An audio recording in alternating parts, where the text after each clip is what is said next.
Hello, I'm John Eldredge, and welcome to the Ransomed Heart audio podcast. For more information on Ransomed Heart Ministries, our resources and events, please visit us online at www.ransomedheart.com. We have this hope as an anchor for the soul, firm and secure. It enters the inner sanctuary behind the curtain where Jesus, who went before us, has entered on our behalf. I think if there is one way to describe the people of a postmodern era, it is anchorless. I mean, we have an anchor for the soul. My reaction is, no, we don't. I don't know anybody who has an anchor for the soul. I mean, nearly everyone I can think of, and especially those who might, be considered more sort of culturally postmodern than maybe some of us dinosaurs, but they are adrift. The world is adrift. An anchor for the soul? You've got to be kidding me. Who has an anchor for the soul? What's this anchor for the soul? And wouldn't it be phenomenal to have one? Friends, welcome. This is John Eldredge, and with me today, Craig McConnell. You're listening to the Ransomed Heart podcast, and we are actually in the last two of a series that we began, feels like, in 2009 on worldview. How did Jesus look at life? I don't even like the phrase worldview because it just conjures up so many other programs and stuff. But how did Jesus look at life? What are the assumptions that he lives by?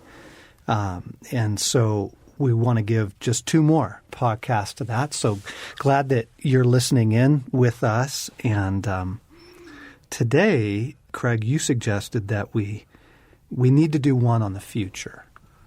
Why? Mm-hmm. I mean, why is that on your heart? Why does that fit into, kind of vital core assumptions? Yeah. I think if we're talking about the assumptions that Jesus makes that shape how we interpret our life and the world, our relationships, the troubles that unfold in our lives and circumstances, Christ just seems to make a point of letting us know that we live in a troubled world and we will experience those troubles.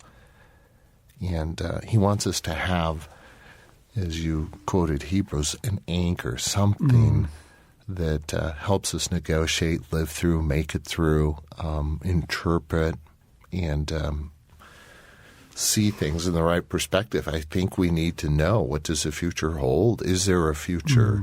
Is there more than this? The emphasis that God puts on this anchor, there is a future, is huge. Yeah, it is. It is. I have a confession, and it has to do with sunglasses. Last week, I was kind of obsessed with buying a new pair of sunglasses. You need a new pair. And I really kind of got into it. I'm like, I'm going to get some really cool sunglasses. And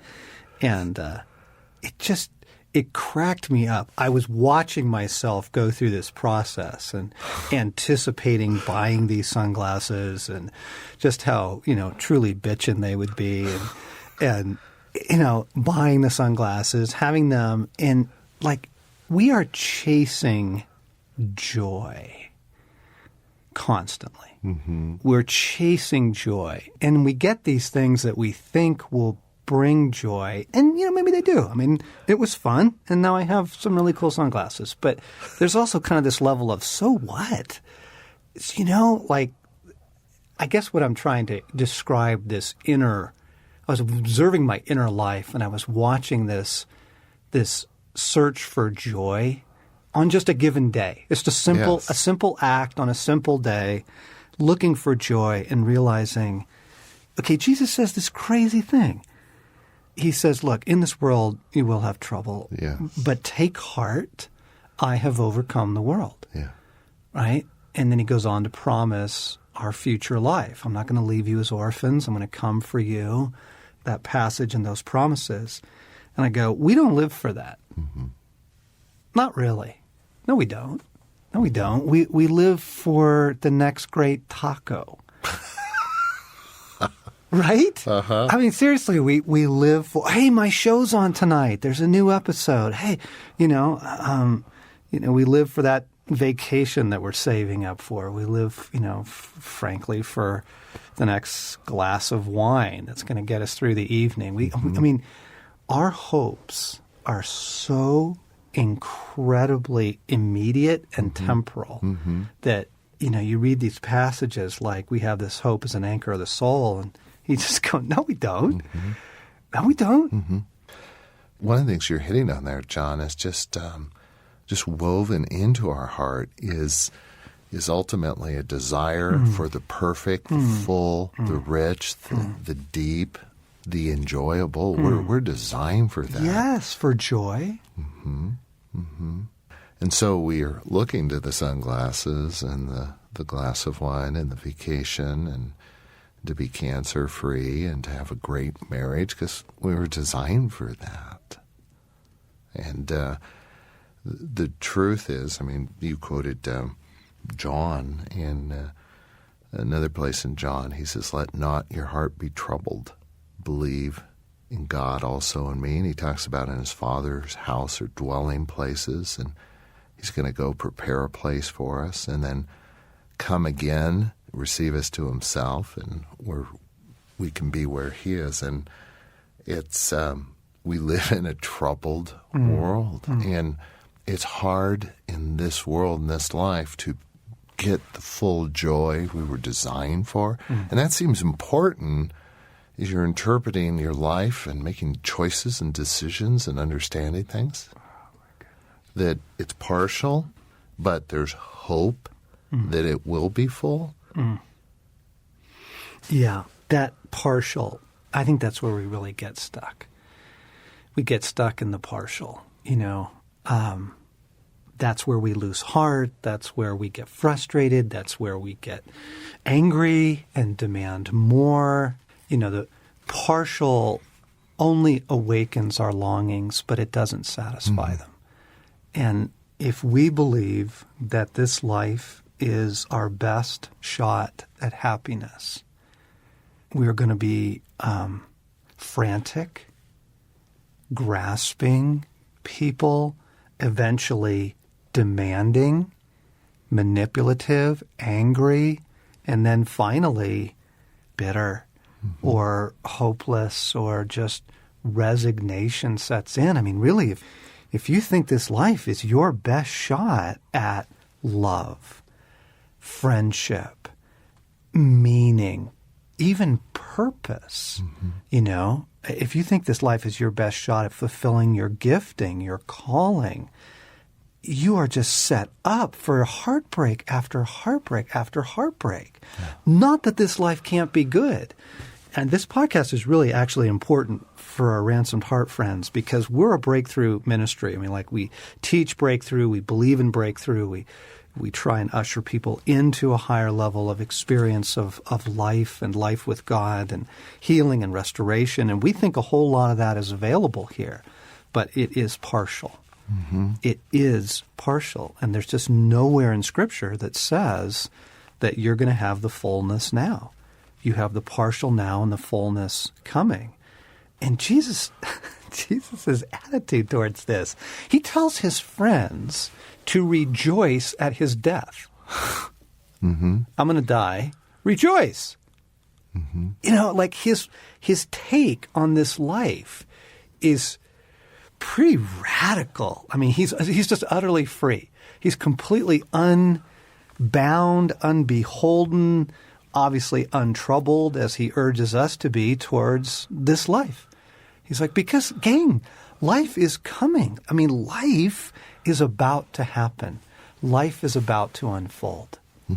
And if you believe that, grasp that, accept that, let go of the demand that life be now, then I think we could begin to experience this, I want to call it almost like a buoyancy of Jesus. There's just this, Jesus is an essentially happy person. Now, yes, he's called the man of sorrows and acquainted with grief, but that's not the lion's share of his life. I mean, even if you just take the cross, just begin with the arrest and the torture and the execution. That is less than 24 hours of his entire life. I mean, Jesus is an essentially happy person. He just doesn't seem to be, kind of knocked off course, kind of shaken by the things that knock us off course or shake us. And the secret is this anchor of the soul, which Hebrews says enters the inner sanctuary behind the curtain where Jesus went before us. There's this anchor into eternity. There's this anchor into the kingdom that's meant to just give us a stability and, an assuredness that that will help us navigate a heartbreaking world. Yeah. Just yesterday, I had met a woman who's in the hospital. She's really battling the latter stages of her ovarian cancer playing itself out. And, having done some of the cancer stuff myself, I met her and I just wanted to call her and encourage her, John. And I couldn't believe the life in her voice and her spirit. She's okay. Pause. This is not where I thought this story was going. Oh. What? Yeah. And I'm finding myself talking to her, called to encourage her, and she is just so full of life on her, what essentially seems to be her dying bed. And she was just talking to me about just that anchor of hope that, she was interpreting her world as this isn't the end. This pain is momentary. It's temporary. It's a light affliction. And, you see the fruit of that anchor. We often think anchor is kind of limiting our freedom, bringing us down. You're an anchor. But what the Hebrews writer is describing there is some security. The word firm and secure is used there. And it feels like there's a freedom. The fact that I don't get all my joy here in this life actually somehow frees me to pursue it more fully in this life. There's something about we're more alive, free, filled when we have that anchor, when we know there's more. This isn't the end. I think you put it in one of your writings, the problem isn't our desire, it's the timing.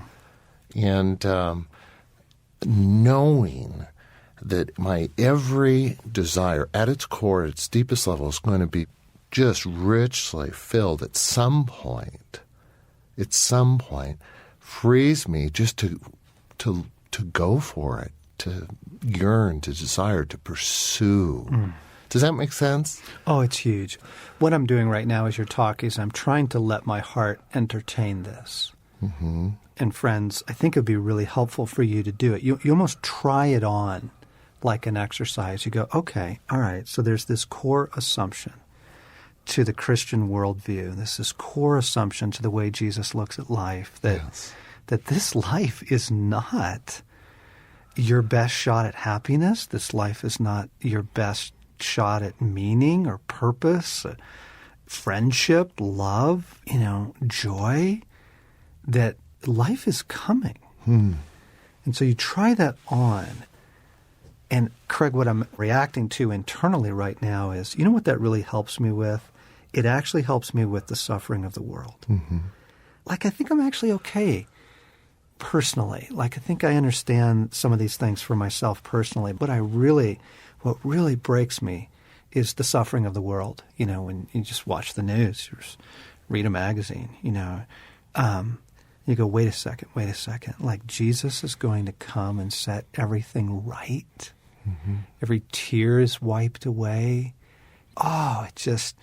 it lifts some crushing burden off of us. That, the fruit of it, I can feel it. The fruit of it is peace and a deep sigh. And, Jesus, thank you, gratitude, and then hope beginning to come. And as you were talking, what I was also thinking of, and I think most of our listeners probably saw the Lord of the Rings film series, and probably a number of them have seen it more than once. And in the third of the trilogy, in the Return of the King, there's the scene where the city of Minas Tirith is just being assaulted by evil, and it looks like the end, and Gandalf and the little hobbit that's with him, I think it's Pippin, are behind this door that's about to be broken down by these horrible creatures, and it looks like the end. And Gandalf turns to Pippin and says, "The end? This isn't the end." And he begins to describe what he believed was the passing into the next chapter of the story. And, he talks about, seeing an open sea and beautiful shores and rolling green hills under a swiftly rising sun. And Pippin says, well, that's not so bad. Like there's just this immediate rescue of the heart, this immediate rescue when we believe this. Those words, this isn't the end. What does that do? I mean, I'm starting to weep. I'm not sure why. Yes. What are the tears about? This isn't the end. There's more. It's like, God, thank God. Exactly.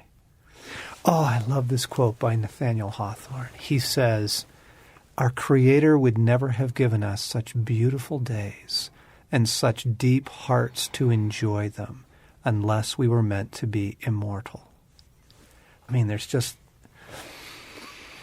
things end too soon. They end too soon. Christmas ends too soon. Birthdays end too soon. Great conversations, wonderful nights out with friends. But that part of your heart that's just screaming for more is telling you, right, you're meant to be immortal. Yeah.